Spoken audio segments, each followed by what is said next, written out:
UP board class channel पर आप सभी का हार्दिक स्वागत है। बच्चों, इस वीडियो में हम यूपी बोर्ड के कक्षा 9वीं के गणित के अध्याय 10 वृत्त यानी कि सर्कल्स की सभी प्रमेयों को सिद्ध करेंगे, सभी थ्योरम्स को प्रूफ करेंगे। तो वीडियो को पूरा देखिएगा अंत तक, जिससे आपको अध्याय 10 की सभी प्रमेयों के हल आसान तरीके से समझ में आ जाएंगे। प्रमेय 10.1 प्रमेय 10.1 में कहा गया है वृत्त की बराबर जीवाएं केंद्र पर बराबर कोण अंतरित करती हैं। ठीक है, तो हम इस प्रमेय को हल करते हैं। सबसे पहले तो हम लिख लेंगे जो हमें दिया गया है। हमें दिया गया है एक वृत्त जिसकी मान लेते हैं दो जीवाएं हैं ए बी और सी डी। ठीक है, और हमें दिया गया है कि ये दोनों जीवाएं आपस में बराबर हैं, तो ए बी और सी डी की लंबाई आपस में बराबर है। ठीक है, और हमें सिद्ध करना है कि ये दोनों जो बराबर जीवाएं हैं वो केंद्र पर बराबर कोण अंतरित करती है। तो जीवा ए बी को केंद्र ओ से जोड़ दिया हमने, ए ओ और बी ओ को। उसी तरह जीवा सी डी को केंद्र से जोड़ दिया, सी ओ और डी ओ को। ठीक है, तो हमें सिद्ध करना है कि कोण ए ओ बी, ये वाला जो कोण है वो बराबर होगा कोण सी ओ डी के। ये हमें इस प्रमेय में सिद्ध करना है। आइए अब हम इस प्रमेय को सिद्ध करते हैं। ठीक है, तो त्रिभुज एओबी और त्रिभुज सीओडी, ये दोनों त्रिभुज जो है हमारे एओबी और सीओडी, इन दोनों त्रिभुजों में एओ बराबर सीओ, ए और सीओ आपस में बराबर होंगे। क्यों? क्योंकि ये एक वृत्त की त्रिज्याएं हैं। ठीक है, और ये दोनों भुजाएं हैं तो हमने एस लिख दिया साइड। उसी प्रकार ओबी बराबर ओडी, ओबी और ओडी आपस में बराबर होंगे। क्यों? क्योंकि ये भी वृत्त की त्रिज्याएं हैं। ये भी भुजा है तो हमने इसके लिए एस लिख दिया साइड। और बी ए बराबर डी सी। ठीक है, ए बी बराबर सी डी हमें दिया गया है। ठीक है, तो हम ए बी को बी ए लिख सकते हैं और सी डी को डी सी लिख सकते हैं, क्योंकि एक ही बात है, एक ही भुजाएं हैं। ठीक है, और ये हमें प्रमेय में दिया गया है। ठीक है, ये भी भुजा है तो हम इसके लिए लिख देंगे एस साइड। ठीक है, अब एस एस एस नियम से। ठीक है, अब एस एस एस नियम जब भी लगता है तो क्रम क्या रखते हैं, हम सभी भुजाओं का पहला अक्षर ले लेते हैं। तो बाईं तरफ देखेंगे तो आ जाएगा हमारा ए ओ बी, और दाईं तरफ देखेंगे तो हमारा आ जाएगा सीओडी। तो हम कह सकते हैं एसएसएस नियम से त्रिभुज एओबी और त्रिभुज सीओडी सर्वांग सम होंगे। ठीक है, अब दोनों त्रिभुज सर्वांग सम हैं तो हमें पता है कि दो त्रिभुज अगर सर्वांग सम है तो उनके संगत भाग बराबर होते हैं, अर्थात संगत कोण और संगत भुजाएं बराबर होंगी। तो यहाँ पर संगत जो कोण है वो भी बराबर होंगे। तो एओबी, तो कोण एओबी क्रम वही रहा। ठीक है, बराबर कोण सीओडी होगा। ठीक है, किस नियम से? सीपीसीटी के नियम से। सीपीसीटी को हिंदी में कहते हैं सर्वांग सम त्रिभुजों के संगत भाग बराबर होते हैं। तो कोण एओबी बराबर कोण सीओडी आ गया, कोण एओडी बराबर कोण सीओडी, और यही हमें इस प्रमेय में सिद्ध करना था। तो हम कह देंगे इति सिद्धम, हमारी प्रमेय सिद्ध हुई। प्रमेय 10.2 प्रमेय 10.2 कहती है यदि एक वृत्त की जीवाओं द्वारा केंद्र पर अंतरित कोण बराबर हो तो वे जीवाएं बराबर होती हैं। ठीक है, तो अब हम इस प्रमेय को सिद्ध करते हैं। सबसे पहले तो जो दिया गया है वो लिख लेते हैं हम। यहाँ पर हमें दिया गया है, मान लेते हैं कि ए बी और सी डी दो जीवाएं हैं, ए बी और सी डी वृत्त की दो जीवाएं हैं। ठीक है, इन दोनों जीवाओं को केंद्र से मिला देते हैं। ठीक है, ए बी और सी डी को केंद्र से मिला दिया तो हमें प्रमेय में दिया गया है कि इन जीवाओं द्वारा केंद्र पर अंतरित कोण यानी कि एओबी ये वाला कोण और सीओडी ये वाला कोण, ये दोनों कोण आपस में बराबर हैं। ठीक है, ये हमें दिया गया है कि वृत्त की जीवाओं द्वारा केंद्र पर अंतरित कोण बराबर हैं। तो इस प्रमेय के हिसाब से जो हमें सिद्ध करना है, क्या सिद्ध करना है हमें? कि वे जीवाएं बराबर होंगी, मतलब कि दोनों जीवाओं की लंबाई बराबर होगी। तो हमें सिद्ध करना है ए बी बराबर सी डी होगा, ए बी और सी डी की लंबाई आपस में बराबर होगी। ये हमें इस प्रमेय में सिद्ध करना है। उपपत्ति प्रमेय को हल करते हैं। त्रिभुज एओबी लाल वाला त्रिभुज और त्रिभुज सीओडी नीले वाले त्रिभुज में एओ बराबर सीओ, एओ और सीओ आपस में बराबर होंगे। क्यों? क्योंकि ये एक वृत्त की त्रिज्याएं हैं, एक ही वृत्त की त्रिज्याएं हैं। भुजाएं हैं ये तो एस लिख दिया साइड। कोण एओबी बराबर कोण सीओडी, एओबी कोण और सीओडी कोण आपस में बराबर है। ये हमें प्रमेय में दिया गया है कि जीवाओं द्वारा केंद्र पर अंतरित कोण बराबर है। ठीक है, ये कोण है तो ए लिख दिया एंगल के लिए। फिर ओबी बराबर ओडी, ओबी और ओडी आपस में बराबर होंगे। क्यों? क्योंकि ये भी वृत्त की त्रिज्याएं हैं, और ये भुजा है तो एस लिख दिया साइड। अब ऐसे एस नियम के द्वारा ये दोनों त्रिभुज सर्वांग सम होंगे। दोनों त्रिभुज सर्वांग सम होंगे तो इनका क्रम क्या होगा सर्वांग समता का? ठीक है, पहली भुजा का पहला अक्षर फिर कोण का बीच का अक्षर और दूसरी भुजा का दूसरा अक्षर।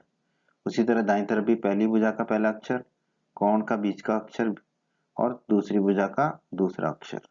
ठीक है, तो क्या क्रम बन जाएगा? कोण त्रिभुज एओबी सर्वांग सम होगा त्रिभुज सीओडी के। किस नियम के द्वारा? एसएएस नियम के द्वारा। ठीक है, अब हमने पढ़ा है कि अगर दो त्रिभुज सर्वांग सम हो तो उनके संगत भाग भी बराबर होते हैं, तो संगत भुजाएं भी बराबर होंगी। अब देखिए, ए बी पहला और आखिरी अक्षर लेते हैं। ठीक है, तो बाईं तरफ एओबी में से पहला और आखिरी लिया तो क्या मिला हमें? A B. तो दाईं तरफ भी वही लेना पड़ेगा पहला और आखिरी। पहला और आखिरी लिया तो हमें मिला सी डी। तो ए बी बराबर सी डी हो गया हमारा। किस नियम से? सीपीसीटी के नियम से। सीपीसीटी का नियम मतलब कि सर्वांग त्रिभुजों के संगत भाग बराबर होते हैं। तो ए बी बराबर सी डी हो गया। और ए बी और सी डी क्या है? इस वृत्त की जीवाएं हैं दो, तो ये दोनों जीवाएं आपस में बराबर हो गई। और हमें इस प्रमेय में यही सिद्ध करना था कि ए बी बराबर सी डी होगा, तो हम कह देंगे इति सिद्धम, प्रमेय सिद्ध हुई। प्रमेय 10.3। प्रमेय 10.3 कहती है, एक वृत्त के केंद्र से एक जीवा पर डाला गया लंब उस जीवा को समद्विभाजित करता है। समद्विभाजित करता है मतलब दो बराबर भागों में बांटता है। ठीक है, तो पहले तो हम लिख लेंगे जो भी दिया गया है प्रमेय में। हमें दिया गया है ए बी एक जीवा है। ठीक है, ए बी एक जीवा है। अब केंद्र ओ से जीवा ए बी पर हमने ओ एम लंब डाला। ठीक है, ओ एम लंब डाला ए बी पर, जीवा ए बी पर। ठीक है, तो ओ एम हमने लंब डाला है जीवा ए बी पर। तो हमें इस प्रमेय में क्या सिद्ध करना है कि ये जो ओ एम लंब है जीवा ए बी को दो बराबर भागों में बांटेगा, समद्विभाजित करेगा। मतलब कि एम ए बराबर एम बी होगा, एम ए और एम बी आपस में बराबर होंगे। ये हमें इस प्रमेय में सिद्ध करना है। इस प्रमेय को हल करने के लिए हमें कुछ रचना करनी पड़ेगी, तो पहले हम वो रचना कर लेते हैं। केंद्र ओ को बिंदु ए से जोड़ें। तो केंद्र ओ को बिंदु ए से जोड़ दिया हमने, और केंद्र ओ को बिंदु बी से जोड़ लें। तो केंद्र ओ को बिंदु बी से जोड़ दिया हमने। उपपत्ति। आइए अब इस प्रमेय को हम सिद्ध करते हैं। त्रिभुज एमओए और त्रिभुज एमओबी में, ठीक है, इस त्रिभुज में और इस त्रिभुज में, त्रिभुज एमओए और त्रिभुज एमओबी में कोण ओएमए बराबर कोण ओएमबी। ओएमए और ओएमबी कोण आपस में बराबर होंगे। क्यों? क्योंकि ओएम जो है एबी पर लंब है, तो दोनों कोण कितने के होंगे? 90 डिग्री के होंगे। दोनों कोण 90 डिग्री के होंगे तो अंग्रेजी में उसे कहते हैं राइट एंगल। तो हमने आर लिख लिया। अब यहां से ही हमें समझ आ रहा है कि ये जो प्रमेय है इसमें हम आरएचएस नियम का इस्तेमाल करने जा रहे हैं। ओ ए बराबर ओबी, ओ ए और ओबी आपस में बराबर होंगे। क्यों? क्योंकि ये वृत्त की त्रिज्याएं हैं। ठीक है, और ये समकोण त्रिभुज एमओए और एमओबी में जो समकोण त्रिभुज है हमारा ओ एम ए और ओ एम बी, उसका कर्ण है, और कर्ण को अंग्रेजी में हम कहते हैं हाइपोटेनियस। ठीक है, तो हाइपोटेनियस के लिए हमने लिख लिया एच। अब एमओ बराबर एमओ होगा, एमओ क्योंकि ये क्या है, एमओ और एमओ एक ही चीज है, उभयनिष्ठ है, कॉमन है। ठीक है, और ये भुजा है तो हमने लिख लिया एस साइड। तो आरएचएस नियम से क्या होगा, ये दोनों त्रिभुज जो है सर्वांग सम होंगे। अब हम इनका क्रम पहचानते हैं कि क्या क्रम होगा। ठीक है, तो सबसे पहले तो राइट एंगल जो समकोण है उसको लिखेंगे, तो दोनों में एम है, तो सबसे पहले तो एम आ जाएगा। ठीक है, एम दोनों तरफ एम आ जाएगा हमारा। ठीक है, बीच में तो सर्वांग सम आएगा।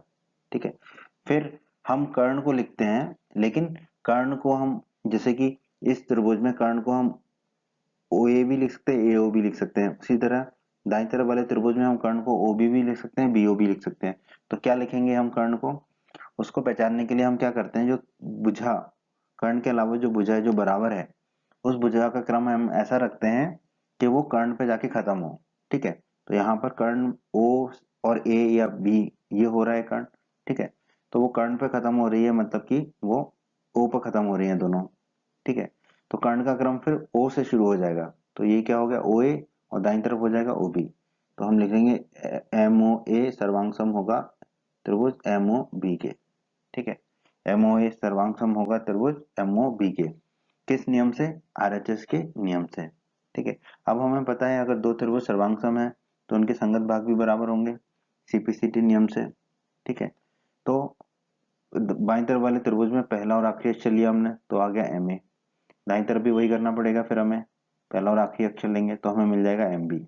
ठीक है, तो एम ए बराबर एम बी हो गया, एम ए और एम बी आपस में बराबर होंगे, और यही हमें इस प्रमेय में सिद्ध करना था कि वृत्त के केंद्र से जीवा पर डाला गया लंब जीवा को समद्विभाजित करता है। तो अगर एम ए बराबर एम बी होगा तो इसका मतलब वृत्त से डाला गया जो लंब है ओ एम वो जीवा ए बी को समद्विभाजित करता है। यही हमें सिद्ध करना था, हम लिख देंगे इति सिद्धम। प्रमेय 10.4, प्रमेय 10.4 जो है प्रमेय 10.3 का विलोम है। तो प्रमेय 10.4 क्या कहती है, एक वृत्त के केंद्र से एक जीवा को समद्विभाजित करने के लिए खींची गई रेखा जीवा पर लंब होती है। ठीक है, तो जो हमें दिया गया पहले से समझ लेते हैं। ए भी एक जीवा है, ठीक है, और वृत्त का केंद्र क्या है, ओ है। तो वृत्त के केंद्र ओ से जीवा ए बी को समद्विभाजित करने के लिए एक रेखा खींच दी हमने ओ एम, जो कि जीवा ए बी को समद्विभाजित करती है, मतलब दो बराबर भागों में बांटती है। तो इसका मतलब क्या हुआ, एम ए और एम बी आपस में बराबर होंगे।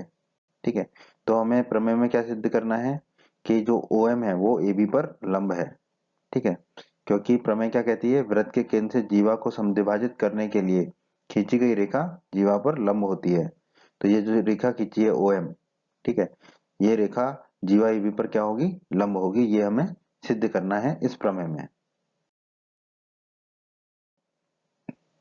इस प्रमेय को सिद्ध करने के लिए हमें कुछ रचना करनी पड़ेगी, तो हम वो कर लेते हैं।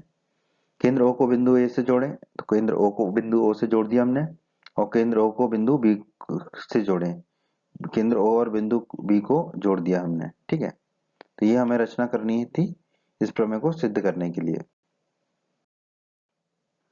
उत्पत्ति, अब हम इस प्रमेय को सिद्ध करते हैं। त्रिभुज ओएमए और त्रिभुज ओएमबी में, ठीक है, ये दोनों त्रिभुजों में, ठीक है, ओएम बराबर ओएम, ओएम तो ओएम के बराबर ही होगा क्योंकि ये उभयनिष्ठ है। ठीक है, ये भुजा है तो हमने लिख दिया एस साइड के लिए। एम ए बराबर एम बी, एम ए और एम बी बराबर है, ये हमें प्रमेय में दिया गया है। ठीक है, क्योंकि जीवा जो है वो समद्विभाजित हो रही है, भुजा है तो हमने फिर से एस लिख दिया साइड के लिए।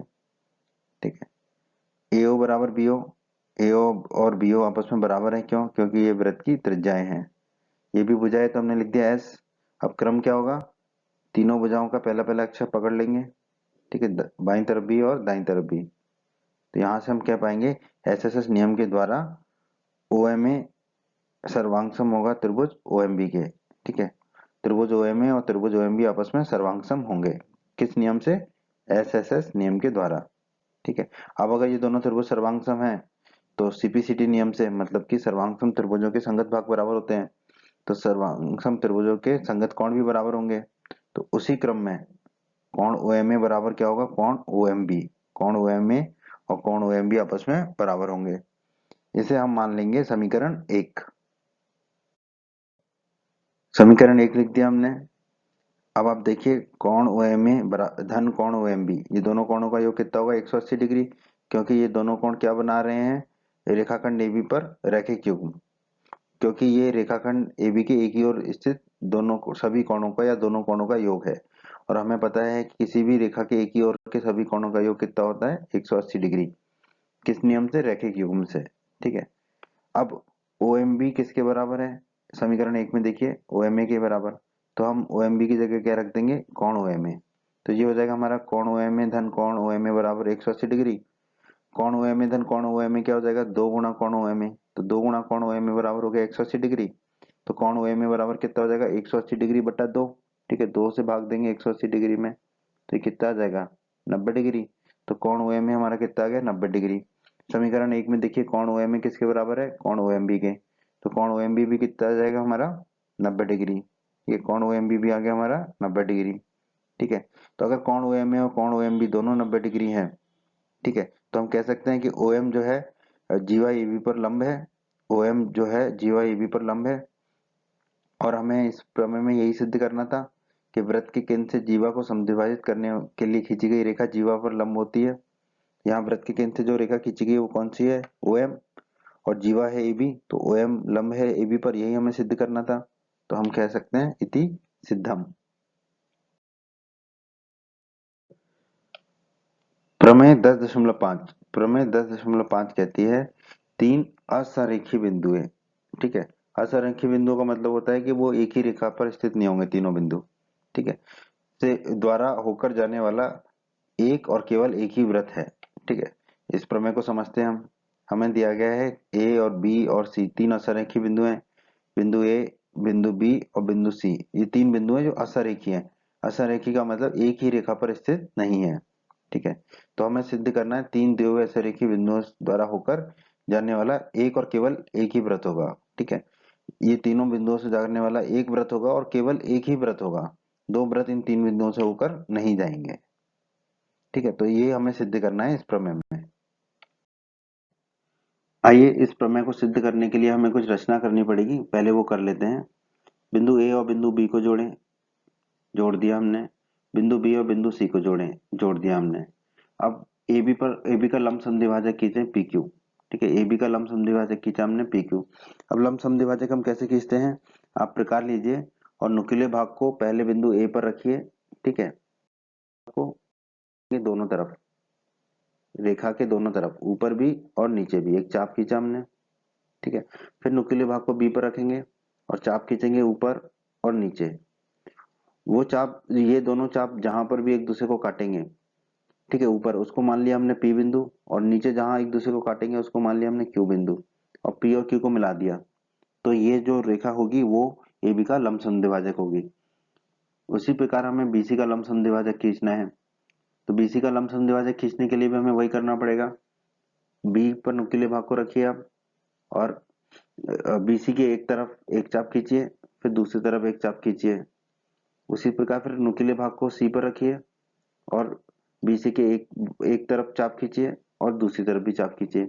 ये दोनों चाप जहां पर भी काटेंगे वहां पर हमें दो बिंदु मिलेंगे, आर और एस। आर और एस को हम जब मिला देंगे तो ये जो आर एस होगा वो बीसी का लंब समद्विभाजक होगा। ठीक है, इस तरह हम लंब समद्विभाजक खींचेंगे। अब मान लेते हैं हम ये दोनों लंब समद्विभाजक जो है पी क्यू और आर एस बिंदु ओ पर प्रतिच्छेद करते हैं। ठीक है, ओ बिंदु पर प्रतिच्छेद करते हैं, ये हमने मान लिया। ठीक है, जहां प्रतिच्छेद करते हैं उसे हमने बिंदु ओ मान लिया। अब बिंदु ओ को ए से जोड़ देते हैं, बिंदु ओ को बी से जोड़ देते हैं और बिंदु ओ को सी से जोड़ देते हैं। ये हमने रचना की इसमें भी। उपपत्ति, आइए अब हम इस प्रमेय को सिद्ध करते हैं। हम जानते हैं कि रेखाखंड के लंब समद्विभाजक का जो प्रत्येक बिंदु होता है उसके दो अंत बिंदुओं से बराबर दूरी पर होता है। ठीक है, यहाँ पर देखिए जो बिंदु ओ है वो ए बी के लंब समद्विभाजक पी क्यू पर स्थित है। ठीक है, इसका मतलब जो ए ओ है वो ए और बी से समान दूरी पर होगा। ठीक है, तो जो ओ है वो ए बी के लंब समद्विभाजक पी क्यू पर स्थित है, तो हम कह सकते हैं कि ओ ए बराबर ओ बी होगा। ठीक है, ओ ए और ओ बी आपस में बराबर होंगे, इसे हम मान लेते हैं समीकरण 1। उसी प्रकार बिंदु ओ जो है बीसी के लंब समद्विभाजक आर एस पर स्थित है। ठीक है, तो अगर आर एस पर स्थित है बीसी का लंब समद्विभाजक, बिंदु ओ जो है आर एस पर स्थित है, तो बिंदु ओ की जो बी से दूरी है और बिंदु ओ की जो सी से दूरी है वो बराबर होगी। ठीक है, तो ओ बी बराबर ओ सी होगा, इस ओ बी और ओ सी आपस में बराबर होंगे, इसे हम मान लेते हैं समीकरण 2। अब समीकरण 1 और समीकरण 2 को हल करें तो ओ ए जो है, समीकरण 1 में देखिए ओ ए और ओ बी बराबर है और समीकरण 2 में ओ बी और ओ सी बराबर है। इसका मतलब वो ये तीनों आपस में बराबर होंगे, तो ओ ए बराबर ओ बी बराबर ओ सी हमने लिख दिया। इसका मतलब क्या हुआ, ओ से जो ए की दूरी है वही ओ से बी की दूरी है, वही ओ से सी की दूरी है। ठीक है, ओ ए ओ बी ओ सी बराबर है आपस में, तो हम कह सकते हैं कि बिंदु ए बी और सी जो है बिंदु ओ से समान दूरी पर स्थित है। अब बिंदु ओ को केंद्र तथा ओ ए को त्रिज्या मानकर एक वृत्त खींचते हैं।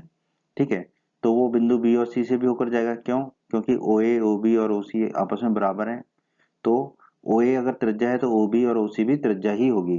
ठीक है, तो अब हम ओ को केंद्र मानकर और ओ ए को त्रिज्या मानकर एक वृत्त खींचेंगे, तो वो बिंदु बी और बिंदु सी से भी होकर जाएगा। ठीक है, तो इससे हम निष्कर्ष निकाल सकते हैं कि तीन असरेखीय बिंदु हैं, ए बी और सी से होकर जाने वाला एक वृत्त है।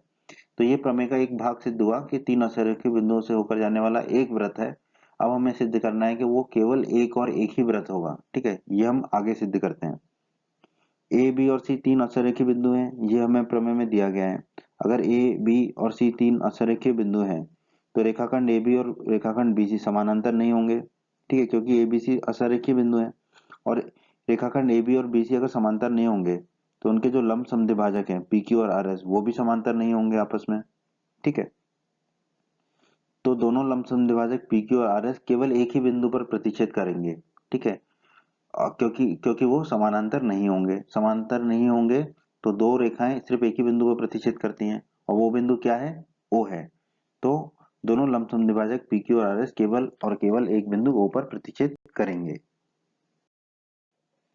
तो जब दोनों लंब समद्विभाजक केवल एक बिंदु O पर प्रतिच्छेद करेंगे तो इससे हम निष्कर्ष निकाल सकते हैं कि जो तीन दिए हुए असरयुक्त बिंदुओं से होकर जाने वाला एक और केवल एक ही वृत्त होगा, क्योंकि हमें फिर एक ही केंद्र मिला जिसकी त्रिज्या OA, OB और OC आपस में बराबर है।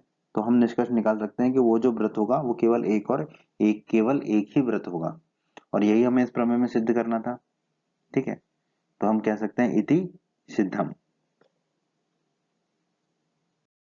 प्रमेय 10.6 प्रमेय 10.6 कहती है एक वृत्त की या सर्वांग वृत्तों की, मतलब एक जैसे वृत्त हो दो या एक ही वृत्त की बराबर जीवाएं, बराबर लंबाई की जीवाएं केंद्र से या अगर अलग अलग वृत्त हैं तो केंद्रों से समान दूरी पर स्थित होती हैं। ठीक है, तो इस प्रमेय को समझते हैं, जो दिया गया उसे लिख लेते हैं हम।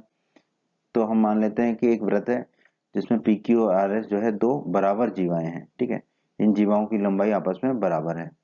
ठीक है, अब हमने केंद्र से इन जीवाओं पर लंब डाला OL और OM। ठीक है, तो हमें इस प्रमेय में सिद्ध करना है कि दोनों जीवाएं जो PQ और RS से केंद्र से समान दूरी पर स्थित है। ठीक है, अब हम जानते हैं कि किसी रेखाखंड या किसी रेखा की किसी बिंदु से दूरी क्या होती है, उस रेखा पर उस बिंदु से डाला गया लंब की जो लंबाई है वही उस रेखा से उस बिंदु की दूरी कहलाती है।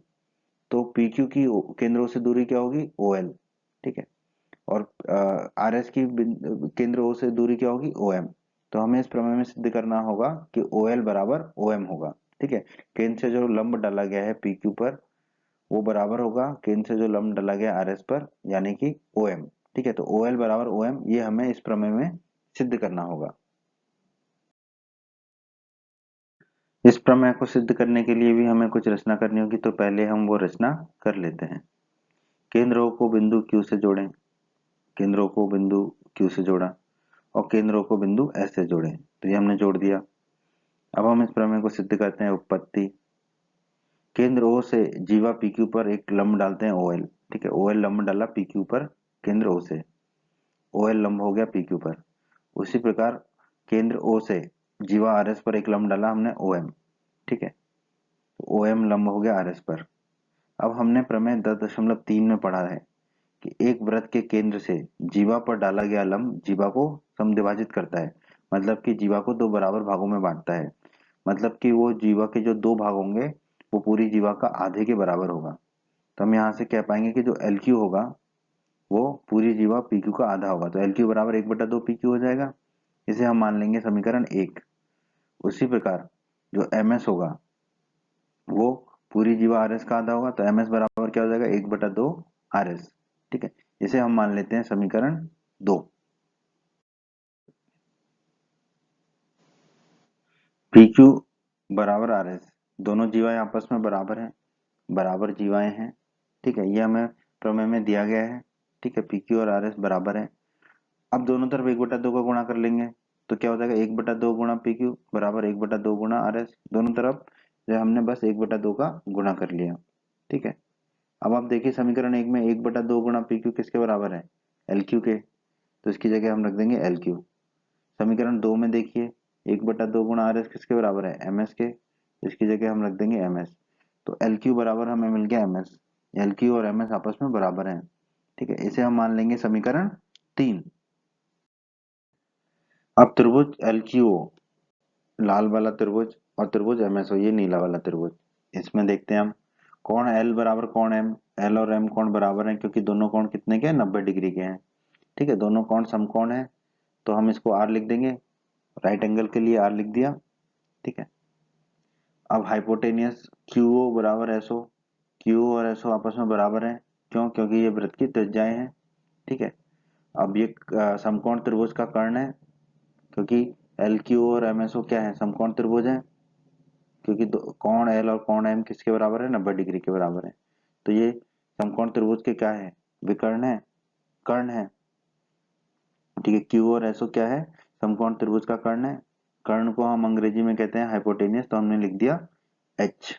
ठीक है, अब एल क्यू बराबर एम एस हमने समीकरण 3 में अभी अभी निकाला है। एल क्यू और एम एस आपस में बराबर है, तो ये एक भुजा बराबर होगी समकोण त्रिभुज की, तो इसको लिख दिया हमने एस। अब आरएचएस नियम के द्वारा, ठीक है, आरएचएस नियम के द्वारा दोनों त्रिभुज सर्वांग सम होंगे, तो उनका क्रम क्या होगा वो जान लेते हैं हम। तो सबसे पहले तो हम कोण के अक्षर को लिख देते हैं, तो एल, दूसरी तरफ भी लिख दिया हमने एम। ठीक है, अब जहां पर कर्ण के अलावा जो भुजा बराबर है, यहाँ पर एल क्यू बराबर एम एस है, तो जहां पर भी वो भुजा का अंत भुजा कर्ण से मिल रही है, ठीक है, तो पहली भुजा कर्ण से कहाँ मिल रही है, क्यू पर, तो कर्ण को फिर हम लिख देंगे क्यू ओ। ठीक है, कर्ण हो जाएगा क्यू ओ। ठीक है, फिर ये क्रम आ जाएगा एल क्यू ओ। उसी प्रकार दाईं तरफ जो भुजा है वो कहाँ कर्ण से मिल रही है, एस पर, कर्ण से मिल रही है एस पर। ठीक है, तो कर्ण क्या हो जाएगा, एसओ, तो कर्ण का क्रम हो जाएगा एसओ, तो यहाँ पे लिख दिया हमने एसओ। तो त्रिभुज एल क्यू ओ सर्वांग सम हो जाएगा त्रिभुज एमएसओ के, एल क्यू ओ और एमएसओ त्रिभुज सर्वांग सम हो जाएंगे। और हमें पता है कि अगर दो त्रिभुज सर्वांग सम है तो उनके संगत भाग बराबर होंगे, सीपीसीटी नियम। ठीक है, तो यहाँ पर पहला और आखिरी अक्षर लीजिए तो एलओ मिलेगा, दाईं तरफ भी पहला और आखिरी लेंगे तो क्या मिलेगा, एमओ। तो एलओ बराबर एमओ हो गया। एलओ को हम ओ एल कह सकते हैं और एमओ को हम ओ एम कह सकते हैं, तो ओ एल बराबर ओ एम, ओ एल और ओ एम आपस में बराबर होंगे। ठीक है, तो हम कह सकते हैं कि दोनों जीवाएं जो पी क्यू और आर एस है वो केंद्र से समान दूरी पर हैं, क्योंकि पी क्यू की केंद्र से दूरी क्या है, ओ एल, और आर एस की केंद्र से दूरी क्या है, ओ एम। ठीक है, तो दोनों जीवाएं जो है केंद्र से समान दूरी पर स्थित हैं, और यही हमें इस प्रमेय में सिद्ध करना था, तो हम कह देंगे इति सिद्धम। प्रमेय 10.7, ये प्रमेय 10.6 का विलोम भी है। प्रमेय 10.7 क्या कहती है, एक वृत्त के केंद्र से समदूरस्थ जीवाएं लंबाई में समान होती हैं। ठीक है, तो इस प्रमेय को समझते हैं हम। हमें दिया गया है पी क्यू और आर एस दो जीवाएं हैं जो वृत्त के केंद्र ओ से बराबर दूरी पर स्थित हैं। तो पी क्यू और आर एस दो जीवाएं हैं, और हम जानते हैं एक बिंदु से रेखा पर लंब की लंबाई जो है वो रेखा की बिंदु से दूरी कहलाती है। ठीक है, तो पी क्यू की ओ से दूरी क्या होगी, पी क्यू की बिंदु ओ से दूरी होगी, ओ से जो पी क्यू पर लंब डालेंगे वो पी लंब की जो लंबाई होगी वही पी क्यू की ओ से दूरी होगी। उसी प्रकार आर एस की ओ से दूरी क्या होगी, जो ओ से लंब डाला जाएगा आर एस पर, उस लंब की जो लंबाई होगी वही ओ की दूरी होगी आर एस से। ठीक है, तो ओ से हमने लंब डाला पी क्यू पर ओ एल। ठीक है, तो ओ एल क्या हो जाएगा, पी क्यू की ओ केंद्र ओ से दूरी। उसी प्रकार हमने आर एस पर लंब डाला ओ से ओ एम। ठीक है, तो ओ एम क्या हो जाएगा, आर एस की दूरी केंद्र ओ से। तो हमें दिया गया है कि ये दोनों जीवन समदूरस्थ हैं केंद्र से, इसका मतलब केंद्र से इनकी दूरी बराबर है, इसका मतलब एलओ बराबर एमओ होगा, ये दोनों आपस में बराबर होंगे, एलओ और एमओ। ठीक है, क्योंकि दोनों जीवाएं केंद्र से समदूरस्थ हैं, तो हमें सिद्ध करना है दोनों जीवाएं पी क्यू और आर एस समान लंबाई की हैं, मतलब कि पी क्यू और आर एस बराबर हैं। ठीक है, तो हमें पी क्यू बराबर आर एस सिद्ध करना है इस प्रमेय में। प्रमेय को हल करने के लिए हमें रचना करनी होगी, वो कर लेते। केंद्र ओ को बिंदु क्यू से जोड़ें, जोड़ दिया। केंद्र ओ को बिंदु एस से जोड़ें, जोड़ दिया। ठीक है, उत्पत्ति, अब हम इस प्रमेय को सिद्ध करते हैं। केंद्र ओ से जीवा पी क्यू पर ओ एल लंब डाला। ठीक है, तो ओ एल लंब हो गया पी क्यू पर। उसी प्रकार केंद्र ओ से जीवा आर एस पर ओ एम लंब डाला, ओ एम लंब हो गया आर एस पर। अब हमने प्रमेय 10.3 में सिद्ध किया था, एक वृत्त के केंद्र से एक जीवा पर डाला गया लंब जीवा को समद्विभाजित करता है। इसका मतलब है कि केंद्र से जीवा पर जो लंब डाला जाता है वो जीवा को दो बराबर भागों में बांटता है, और वो दोनों बराबर भाग जो है जीवा की लंबाई के आधे के बराबर होंगे। तो यहाँ पर हम कह सकते हैं कि जो ओ एल लंब डाला है जीवा पी क्यू पर, तो वो पी क्यू को दो बराबर भागों में बांटेगा, समद्विभाजित करेगा, और दोनों बराबर भाग पूरी जीवा की लंबाई के आधे होंगे। तो जो एल क्यू है वो पी क्यू का आधा होगा, तो हमने लिख दिया एल क्यू बराबर 1/2 पी क्यू। एल क्यू जो है पी क्यू का आधा होगा, इसे हम मान लेंगे समीकरण 1। उसी प्रकार दूसरी जीवा जो आर एस है उस पर जो लंब डाला गया है ओ एम केंद्र से, वो जीवा को समद्विभाजित करेगा। ठीक है, इसका मतलब जो एम एस होगा वो पूरी जीवा आर एस का आधा होगा। ठीक है, तो हमने यहाँ लिख दिया एम एस बराबर 1/2 आर एस, इसे हम मान लेंगे समीकरण 2। त्रिभुज एलओक्यू और त्रिभुज एमओएस में, ठीक है, लाल त्रिभुज और नीले त्रिभुज में कोण एल बराबर कोण एम, क्योंकि दोनों कोण क्या है 90 डिग्री के हैं, क्योंकि ओ एल और ओ एम क्या है लंब है पी क्यू और आर एस पर, तो दोनों कोण 90 डिग्री के होंगे। दोनों कोण 90 डिग्री के हैं मतलब कि समकोण है, समकोण है तो राइट एंगल कहते हैं अंग्रेजी में, तो हमने लिख दिया आर। ठीक है, ओ क्यू और ओ एस आपस में बराबर होंगे, क्यों, क्योंकि ये वृत्त की त्रिज्याएं हैं, और ये समकोण त्रिभुज एल ओ क्यू और एम ओ एस का कर्ण है। कर्ण को अंग्रेजी में हाइपोटेन्यूस कहते हैं, तो हमने लिख दिया एच। और एल ओ बराबर एम ओ, एल ओ और एम ओ आपस में बराबर हैं, क्योंकि वृत्त के केंद्र से समदूरस्थ हैं जीवाएं। ठीक है, एल ओ और एम ओ आपस में बराबर हैं, ये हमें दिया गया है प्रमेय में। ठीक है, और ये समकोण त्रिभुज की एक भुजा है, तो हमने लिख दिया एस साइड। अब आरएचएस नियम से क्या होगा, हम क्रम निकालते हैं, तो सबसे पहले तो जो कोण है वो लिख देते हैं राइट एंगल वाला एल लिख दिया, और दाईं तरफ हमने एम लिख दिया। अब जो भुजा है जहां कर्ण पर खत्म होती है, जहां से कर्ण शुरू होगा, ठीक है, जो भुजा है जो कर्ण पे खत्म होगी, तो पहली भुजा कहाँ खत्म हो रही है कर्ण को ओ पर। ठीक है, तो कर्ण क्या हो जाएगा लाल वाले त्रिभुज में ओ क्यू, तो क्रम हो जाएगा ओ क्यू, तो एक क्रम आ गया O Q L O Q. नीले वाले में भुजा कहाँ खत्म हो रही है ओ पर, मतलब कि केंद्र पर ओ पर, तो ओ से कर्ण क्या बनेगा ओ एस, तो क्रम हो जाएगा हमारा एम ओ एस। ठीक है, तो हम कह देंगे त्रिभुज एल ओ क्यू सर्वांग सम होगा त्रिभुज एम ओ एस के। अब दो त्रिभुज अगर सर्वांग सम है तो उनके संगत भाग भी बराबर होते हैं, जिसे हम सीपीसीटी कहते हैं। तो संगत भुजाएं भी बराबर होंगी, तो पहला और आखिरी अक्षर ले लेंगे दोनों में, तो आ जाएगा एल क्यू, और दाईं तरफ भी पहला और आखिरी लेंगे तो आ जाएगा एम एस।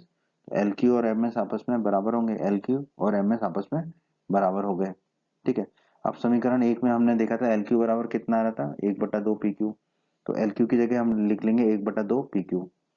और समीकरण दो में एम एस बराबर आ रहा था 1/2 आर एस, तो एम एस की जगह लिख देंगे हम 1/2 आर एस। ठीक है, तो 1/2 पी क्यू बराबर हो गया 1/2 आर एस। 1/2 से 1/2 काट देंगे तो हमें मिलेगा पी क्यू बराबर आर एस। ठीक है, पी क्यू और आर एस आपस में बराबर हो गए, तो हम कह सकते हैं कि दोनों जीवाएं पी क्यू और आर एस समान लंबाई की हैं। ठीक है, तो हमें यही सिद्ध करना था कि जीवाएं जो है समान लंबाई की होंगी। ठीक है, जीवाएं जो है समान लंबाई में की होंगी, यही हमें इस प्रमेय में सिद्ध करना था, तो हम कह देंगे इति सिद्धम। प्रमेय 10.8, प्रमेय 10.8 कहती है एक चाप द्वारा केंद्र पर अंतरित कोण वृत्त के शेष भाग के किसी बिंदु पर अंतरित कोण का दुगना होता है। ठीक है, तो इस प्रमेय को समझ लेते हैं हम पहले। हमें दिया गया है ये एक वृत्त है जिसका केंद्र O है। ठीक है, और इस केंद्र पर PQ वृत्त का एक चाप है, तो हमने PQ वृत्त का एक चाप ले लिया। ठीक है, और ये जो PQ वृत्त का एक चाप है वो केंद्र O पर कोण POQ अंतरित करता है, तो हमने PQ को केंद्र O से मिला दिया, और ये जो कोण अंतरित कर रहा है ये कोण कौन सा है, कोण POQ। ठीक है, और ये जो चाप PQ है ये वृत्त के शेष भाग के में किसी एक बिंदु A पर, ठीक है, एक बिंदु A ले लिया हमने, इस पर कौन सा कोण अंतरित कर रहा है, इस पर कोण अंतरित कर रहा है PAQ। ठीक है, तो हमें इस प्रमेय में सिद्ध करना है कि ये जो कोण केंद्र पर अंतरित कोण है वो शेष भाग के किसी बिंदु पर अंतरित कोण का दुगना होगा। ठीक है, तो हमें सिद्ध करना है कि कोण POQ, ये जो केंद्र पर अंतरित कोण जो है वो दोगुना होगा किसका, वृत्त के शेष भाग के किसी बिंदु पर अंतरित कोण का। ठीक है, तो हमें यहाँ पर सिद्ध करना होगा कि कोण POQ जो है वो बराबर होगा दोगुना कोण PAQ के। बहुत ही आसान प्रमेय है दोस्तों ये, इसको हल करने के लिए हमें कुछ रचना करनी पड़ेगी, तो वो रचना कर लेते हैं हम पहले। ठीक है, बिंदु ए को केंद्र ओ से जोड़ें। ठीक है, और एओ को बी तक बढ़ाएं। ठीक है, ए को ओ तक जोड़ा और फिर उसको आगे बढ़ाया बी तक। ठीक है, ये हमने रचना की है उत्पत्ति। अब हम इसको सिद्ध करते हैं। ठीक है, त्रिभुज ओ ए क्यू में, ये जो हरा वाला त्रिभुज है ओ ए क्यू, इस त्रिभुज में आप देखिए ओ ए बराबर ओ क्यू, क्यों, क्योंकि ये क्या है वृत्त की त्रिज्याएं हैं, ओ ए और ओ क्यू वृत्त की त्रिज्याएं हैं, वृत्त की त्रिज्याएं हैं तो ये आपस में बराबर होंगी। ठीक है, और अगर ये दोनों आपस में बराबर हैं तो त्रिभुज ओ ए क्यू जो हरा वाला त्रिभुज है उसमें क्या होगा कोण ओ ए क्यू। ठीक है, कोण ओ ए क्यू और कोण ओ क्यू ए ये आपस में बराबर होंगे, क्यों, क्योंकि हमने पिछले अध्यायों में पढ़ा है कि बराबर भुजाओं के सम्मुख कोण बराबर होते हैं। तो ओ ए ओ क्यू जो है बराबर भुजाएं हैं, तो इनके जो सम्मुख कोण होंगे ओ ए और ओ क्यू के वो बराबर होंगे, तो कोण ओ ए क्यू और कोण ओ क्यू ए आपस में बराबर होंगे। ठीक है, अब हमने ये भी पढ़ा था त्रिभुज का बहिष्कोण उसके दो अभिमुख अंतः कोणों के योग के बराबर होता है। ठीक है, जो बहिष्कोण, तो कोण BOQ, ये जो नीला वाला कोण है कोण BOQ, ये किसके बराबर होगा? कोण OAQ धन कोण OQA, इसके बराबर होगा। ठीक है, अब हमने यहाँ पर लिखा है कि कोण OQA जो है कोण OAQ के बराबर है, तो यहाँ पर कोण OQA की जगह हम क्या रख देंगे? कोण OAQ। ठीक है, तो बस यहाँ पर हमने कोण OQA की जगह रख दिया कोण OAQ। अब कोण BOQ किसके बराबर हो गया? कोण AOQ धन कोण AOQ, तो इसको हम लिख सकते हैं कोण BOQ बराबर 2 गुना कोण AOQ। ठीक है, तो ये हो गया कोण BOQ बराबर 2 गुना कोण AOQ। इसे हम मान लेंगे समीकरण 1। जैसा हमने अभी किया था वैसा ही अब हम त्रिभुज OAP में करेंगे। त्रिभुज OAP ये हरा वाला त्रिभुज है। ठीक है, OA बराबर OP, OA और OP बराबर होंगे, क्यों? क्योंकि ये क्या है? वृत्त की त्रिज्याएं हैं। ठीक है, अगर ये दोनों बराबर हैं तो त्रिभुज में क्या होगा? कोण OAP बराबर कोण OPA, OAP कोण और OPA कोण आपस में बराबर होंगे, क्यों? क्योंकि हम जानते हैं कि बराबर भुजाओं के सममित कोण बराबर होते हैं किसी भी त्रिभुज में। ठीक है, तो ये दोनों कोण आपस में बराबर होंगे। अब हम ये भी जानते हैं कि त्रिभुज का बहिष्कोण उसके दो अभिमुख अंतःकोणों के योग के बराबर होता है। तो कोण BOP, ये नीला वाला कोण, कोण BOP किसके बराबर होगा? कोण OAP और धन कोण OPA, इसके बराबर होगा। और कोण OPA किसके बराबर है? कोण OAP के, तो यहाँ पर कोण OPA की जगह रख देंगे हम कोण OAP। ठीक है, तो कोण BOP बराबर हो गया कोण OAP धन कोण OPA की जगह हम क्या रख देंगे? कोण OAP। ठीक है, अब कोण OAP धन कोण OAP कितना हो जाएगा? 2 गुना कोण OAP, तो कोण BOP बराबर हमारा कितना आ गया? 2 गुना कोण OAP। इसे हम मान लेंगे समीकरण 2। समीकरण 1 को लिख दिया हमने और समीकरण 2 को लिख दिया। अब समीकरण 1 और समीकरण 2 को जोड़ने पर, दोनों को जोड़ने का मतलब है दोनों की बाईं तरफ को आपस में जोड़ेंगे और दोनों की दाईं तरफ को आपस में जोड़ेंगे। तो बाईं तरफ को जोड़ेंगे तो कोण BOQ धन कोण BOP आ गया। दाईं तरफ को जोड़ेंगे तो 2 गुना कोण OAQ धन 2 गुना कोण OAP। अब आप देखिए कोण BOQ, ये वाला कोण धन कोण BOP, ये वाला कोण। ठीक है, इन दोनों कोणों को जोड़ेंगे तो हमें क्या मिलेगा? कोण POQ, तो इन दोनों की जगह हम रख देंगे कोण POQ, इन दोनों के योग को।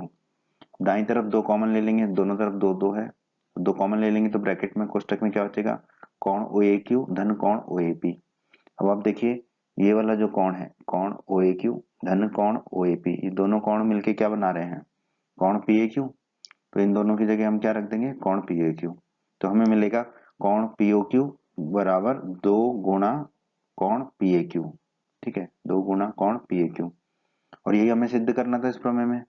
केंद्र जीवा द्वारा केंद्र पर अंतरित कोण वृत्त के शेष भाग के किसी बिंदु पर अंतरित कोण का 2 गुना होता है। तो हमने ये सिद्ध कर दिया, तो हम कह सकते हैं इति सिद्धम। प्रमेय 10.9। प्रमेय 10.9 बहुत ही आसान प्रमेय है दोस्तों, और इस प्रमेय को हल करने के लिए हम प्रमेय 10.8 का प्रयोग करेंगे। तो देखते हैं प्रमेय 10.9 क्या कहती है। प्रमेय 10.9 कहती है एक ही वृत्तखंड के कोण बराबर होते हैं। ठीक है, तो दोस्तों हमने अध्याय 10 के परिचय के वीडियो में पढ़ा था कि वृत्तखंड कैसे कहते हैं? एक चाप और जीवा का जो मध्य क्षेत्र होता है उसे हम वृत्तखंड कहते हैं। ठीक है, तो अब हम इस प्रमेय को हल करते हैं। तो जो हमें दिया गया वो लिख लेते हैं। हमें PQ एक वृत्तखंड है। ठीक है, वृत्तखंड मतलब चाप और जीवा के बीच का क्षेत्र। ठीक है, तो ये जो है क्षेत्र आपका, ये क्षेत्र जो है हमारा क्या कहलाता है? वृत्तखंड कहलाता है, चाप और जीवा के बीच का क्षेत्र। ठीक है, ये क्षेत्र हमारा वृत्तखंड कहलाता है। ठीक है, अब हम इस वृत्तखंड PQ से वृत्त के शेष भाग के एक बिंदु A पर कोण PAQ अंतरित करता है। ठीक है, एक बिंदु लिया हमने A। ठीक है, तो जो वृत्तखंड PQ है ये बिंदु A पर कौन सा कोण अंतरित कर रहा है? कोण PAQ। उसी तरह एक और बिंदु लिया हमने शेष भाग के वृत्त के, बिंदु B। ये बिंदु B पर वृत्तखंड PQ कौन सा कोण अंतरित कर रहा है? कोण PBQ। ठीक है, तो कोण PAQ और कोण PBQ क्या हुए? एक ही वृत्तखंड PQ के कोण हुए। ठीक है, तो हमें इस प्रमेय में क्या सिद्ध करना है कि ये जो कोण PAQ और कोण PBQ हैं ये आपस में क्या होंगे? बराबर होंगे। ये हमें इस प्रमेय में सिद्ध करना है।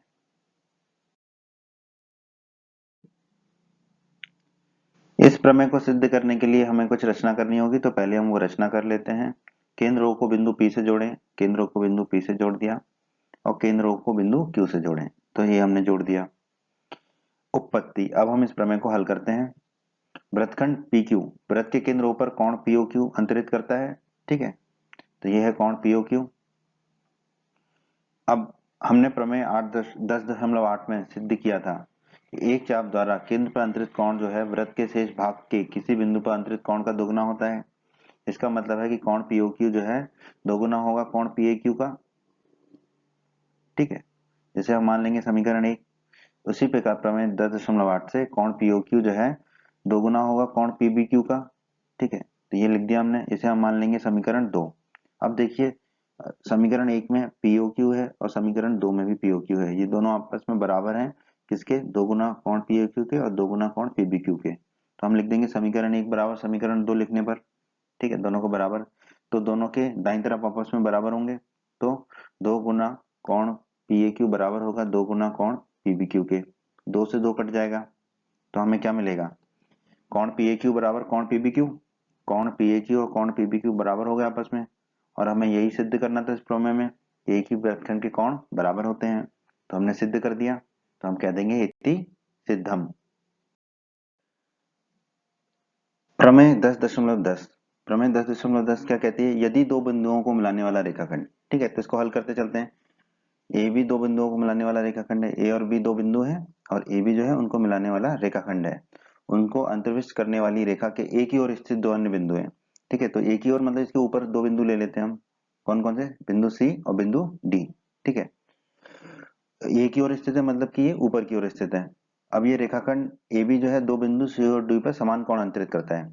ठीक है, तो पहले तो सी पे कोण बना लेते हैं और फिर डी पे कोण बना लेते हैं। तो प्रमेय में दिया गया कि ये जो कोण है सी और डी पर बनाए गए कोण ये आपस में बराबर हैं। इसका मतलब कोण ACB और कोण ADB जो है आपस में बराबर हैं। ये हमें प्रमेय में दिया गया है। तो हमें इस प्रमेय में सिद्ध करना है, यदि ऐसा है तो ये चारों बिंदु A, B, C और D एक ही वृत्त पर स्थित होंगे, अर्थात ये चक्रीय होंगे। ठीक है, तो ये हमें इस प्रमेय में सिद्ध करना है। इस प्रमेय को सिद्ध करने के लिए भी हमें कुछ रचना करनी पड़ेगी, तो पहले हम वो कर लेते हैं। बिंदु A, C और B से होकर जाने वाला एक वृत्त खींचेंगे। मान लेंगे कि वो D से होकर नहीं जाता, तब वहां AD को बीच में काटेगा या फिर बड़ी हुई एडी पर काटेगा। तो मान लेते हैं अगर वो एडी पर काटेगा वृत्त तो वो बिंदु ई पर काटेगा, और अगर बड़ी हुई एडी पर काटेगा तो बिंदु ई डैश पर काटेगा। ठीक है, तो हमने एडी पर एक बिंदु ले लिया ई, हम मान लेते हैं वृत्त यहाँ काटेगा, या अन्यथा बड़ी हुए एडी पर ई डैश पर काटेगा। तो हमने बी और ई को भी मिला दिया और बी और ई डैश को भी मिला दिया। ठीक है, तो ये हमने रचना कर ली। अब उत्पत्ति, अब हम इसको हल करते हैं, सिद्ध करते हैं।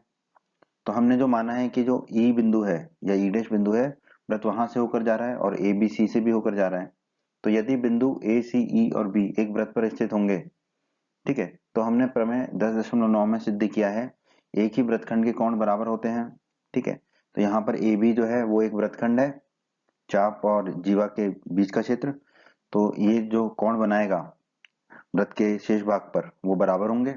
तो कोण ACB और कोण AEB ये आपस में बराबर होंगे, और हमें प्रमेय में दिया गया है कोण ACB और कोण ADB आपस में बराबर है। ACB और ADB आपस में बराबर है, ये हमें प्रमेय में दिया गया है। तो देखिए दोनों ACB के बराबर हैं, AEB और ADB। ठीक है, तो यहां से हम कह सकते हैं कि ADB और AEB आपस में बराबर होंगे। तो हमने निकाला अभी कि ADB और AEB जो कोण है वो आपस में बराबर होंगे, और यह तभी संभव है जब E और D संपाती हों, मतलब एक ही जगह एक ही बिंदु पर स्थित हो E और D। और इसी प्रकार हम कह सकते हैं कि E डैश और D भी संपाती होंगे। ठीक है, इसका मतलब जो है जहां पर E है वहीं पर D होगा, या जहां पर E डैश है वहीं पर D होगा। तो हम इससे निष्कर्ष निकाल सकते हैं कि चारों बिंदु जो A, B, C और D है वो एक ही वृत्त पर स्थित होंगे, अर्थात चक्रीय होंगे। ठीक है, तो A, B, C और D जो है एक ही वृत्त पर स्थित होंगे, और यही हमें सिद्ध करना था इस प्रमेय में, तो हम कह देंगे इति सिद्धम। प्रमेय 10.11 बहुत ही आसान प्रमेय है दोस्तों ये। प्रमेय 10.11 कहती है चक्रीय चतुर्भुज के सम्मुख कोणों के प्रत्येक योग का योग 180 डिग्री होता है। ठीक है, इस प्रमेय को समझ लेते हैं हम। हमें दिया गया है कि चतुर्भुज ABCD एक चक्रीय चतुर्भुज है, तो हमने एक ABCD चतुर्भुज बना लिया, और कहा गया है कि ये चक्रीय चतुर्भुज है। चक्रीय चतुर्भुज वो चतुर्भुज होता है जिस चतुर्भुज के चारों शीर्ष एक वृत्त पर स्थित हो। ठीक है, तो ABCD जो है एक वृत्त पर स्थित होंगे, तभी एबीसीडी जो है एक चक्रीय चतुर्भुज होगा। ये हमें प्रमेय में दिया गया है। ठीक है, अब हमें इस प्रमेय में सिद्ध करना है कि चक्रीय चतुर्भुज एबीसीडी के सम्मुख कोणों के प्रत्येक युग्म 180 डिग्री है। ठीक है, तो यहाँ पे सम्मुख कोणों के युग्म कौन कौन से वो देख लेते हैं। कोण ए और कोण डी, कोण ए और कोण डी, तो इन दोनों कोणों का योग कितना होगा 180 डिग्री, ये हमें सिद्ध करना है। और दूसरा सम्मुख कोणों का युग्म कौन सा है, कोण बी और कोण सी, इन दोनों कोणों का भी योग कितना होगा 180 डिग्री, ये हमें सिद्ध करना है इस प्रमेय में। इस प्रमेय को सिद्ध करने के लिए हमें कुछ रचना करनी पड़ेगी, तो वो कर लेते हैं। शीर्ष ए और शीर्ष डी को जोड़ें और शीर्ष बी और शीर्ष सी को जोड़ें। ठीक है, जब हमने शीर्ष ए और शीर्ष डी को जोड़ा तो कोण ए जो है दो भागों में विभाजित हो गया, कोण एक और कोण दो।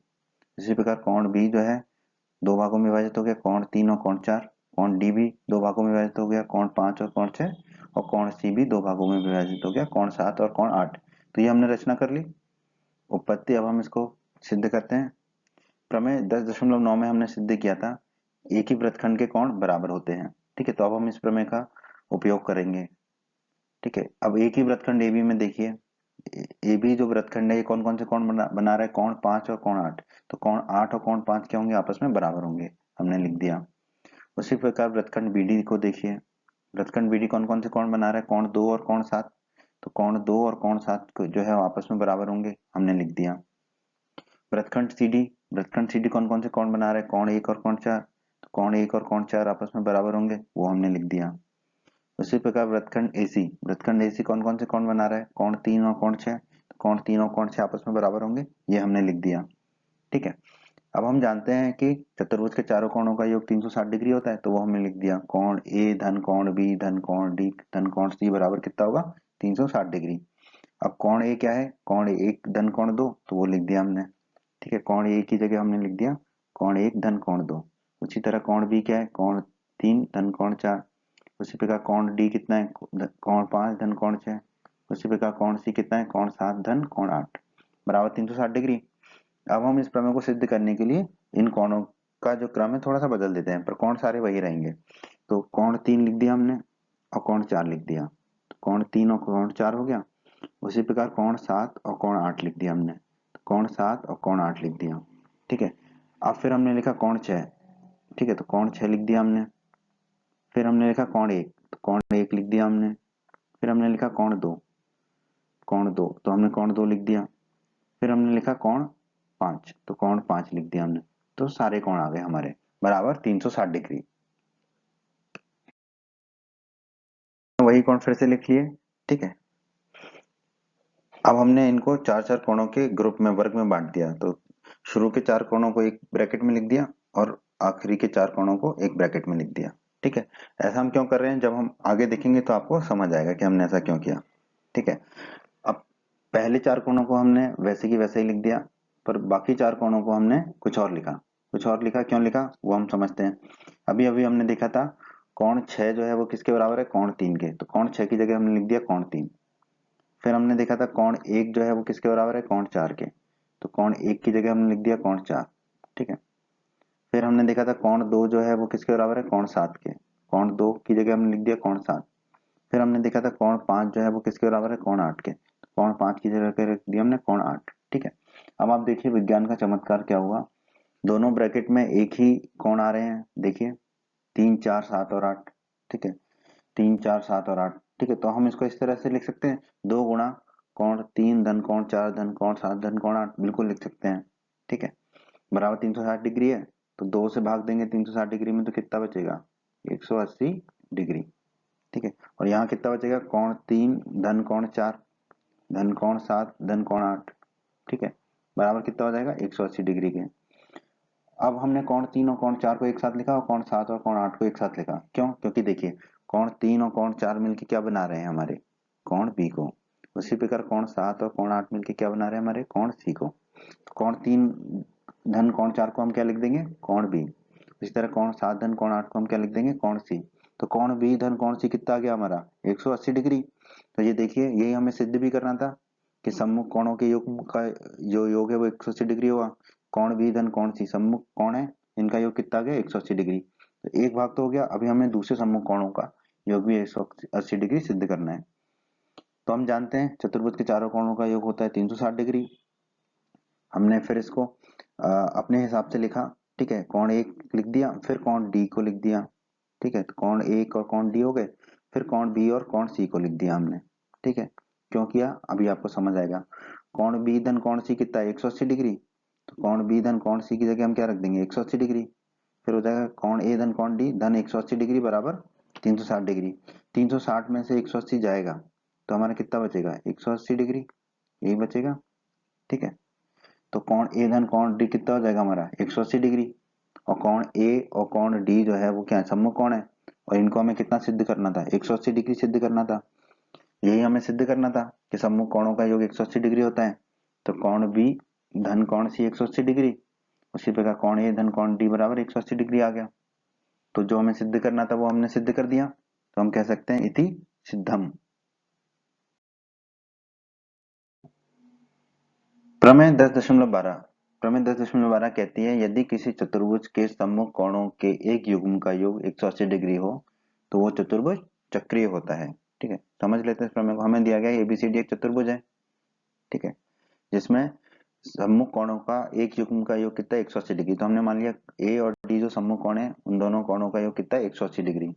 तो हमें सिद्ध करना है कि जो एबीसीडी है चतुर्भुज वो क्या होगा एक चक्रीय चतुर्भुज होगा। ये हमें सिद्ध करना है इस प्रमेय में। प्रमेय को सिद्ध करने के लिए हमें कुछ रचना करनी होगी, तो पहले वो कर लेते हैं हम।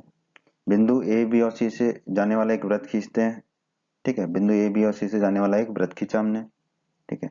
मान लेते हैं वो वृत्त जो है डी से होकर नहीं जाता, ठीक है। अभी हम ये मान लेते हैं अगर वो डी से होकर नहीं जाता तो मान लेते हैं कि वो सी डी भुजा जो है उसको बिंदु ई पर काटता है, सी डी भुजा को बिंदु ई पर काटता है, ठीक है। ये हम मान लेते हैं कहीं ना कहीं तो काटेगा ही, ठीक है। तो इस और जो शीर्ष बी है उसको बिंदु ई से हम जोड़ देते हैं, ठीक है। शीर्ष बी को बिंदु ई से हमने जोड़ दिया। तो अब जो ए बी ई सी है, ए बी सी चतुर्भुज जो है वो क्या होगा चक्रीय चतुर्भुज होगा, क्योंकि ए बी ई सी के चारों सिर जो है वृत्त पर हैं। तो चतुर्भुज ए बी ई सी क्या है हमारा चक्रीय चतुर्भुज होगा। ये हमने रचना से मान लिया है। आइए अब हम इसको सिद्ध करते हैं उत्पत्ति, ठीक है। कोण ए और कोण बीईसी इन दोनों कोणों का योग कितना होगा 180 डिग्री। क्यों? क्योंकि हमने रचना में माना है कि ए बी ई सी क्या है एक चक्रीय चतुर्भुज है, और हमें पता है कि चक्रीय चतुर्भुज के सम्मुख कोणों का योग कितना होता है 180 डिग्री होता है। ये हमने प्रमेय 10.11 में पढ़ा है, ठीक है। कोण ए धन कोण बीडीसी, कोण ए और कोण बीडीसी इन दोनों का योग 180 डिग्री है, ये हमें प्रमेय में दिया गया है, ठीक है। ये हमें प्रमेय में दिया गया है, ठीक है। तो दोनों 180 डिग्री के बराबर हैं, तो दोनों आपस में बराबर हो जाएंगे। तो हम लिख देंगे कोण ए धन कोण बीईसी बराबर कोण ए धन कोण बीडीसी, ठीक है। ये लिख देंगे। कोण ए से कोण ए कट जाएगा तो क्या मिलेगा हमें कोण बीईसी बराबर कोण बीडीसी। कोण बीईसी और कोण बीडीसी आपस में बराबर होंगे, इसे हम मान लेते हैं समीकरण 1, ठीक है। अब त्रिभुज बीडीई में ये जो त्रिभुज बीडीई है इसमें देखिए बहिष्कोण बीईसी बहिष्कोण है, ये वाला जो है कोण है जो बहिष्कोण है, तो ये किसके बराबर होगा दोनों विपरीत कोणों बीडीसी और ईबीडी के बराबर होगा, ठीक है। तो कोण बीईसी जो है वो किसके बराबर होगा बीडीसी और ईबीडी इन दोनों के बराबर होगा। इसे हम मान लेते हैं समीकरण 2। समीकरण 1 और समीकरण 2 को लिख दिया हमने, ठीक है। तो समीकरण 2 बराबर समीकरण 1, ठीक है। ये दोनों आपस में बराबर होंगे क्योंकि ये आपस में किसके बराबर है कोण बीईसी के। तो दोनों की दाईं तरफ को आपस में बराबर कर देंगे तो क्या हो जाएगा कोण बीडीसी धन कोण ईबीडी बराबर कोण बीडीसी, ठीक है। बीडीसी से बीडीसी कट जाएगा तो कोण ईबीडी बराबर कितना आ जाएगा 0 डिग्री, ठीक है। ये कोण ईबीडी कितना मिला हमें 0 डिग्री। अगर कोण ईबीडी 0 डिग्री है इसका मतलब क्या हुआ ये कब संभव है जब ई और डी क्या हो संपाती हो। ई और डी संपाती हो मतलब ई और डी एक ही बिंदु पर स्थित हो।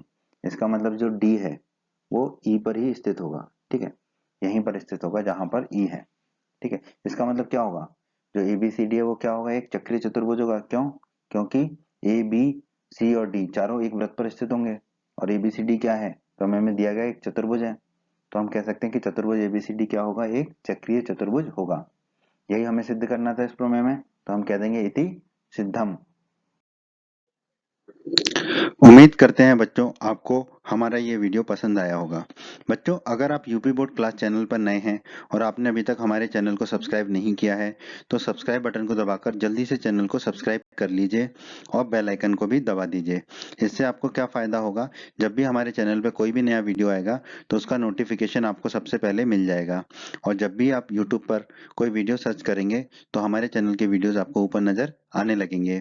आप हमारे वीडियोज़ को अपने सभी दोस्तों के साथ व्हाट्सएप और फेसबुक पर अवश्य शेयर करें, जिससे आपके दोस्तों का भी लाभ हो सके।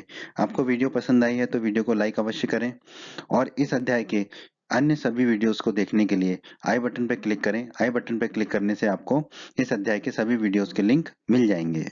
धन्यवाद बच्चों।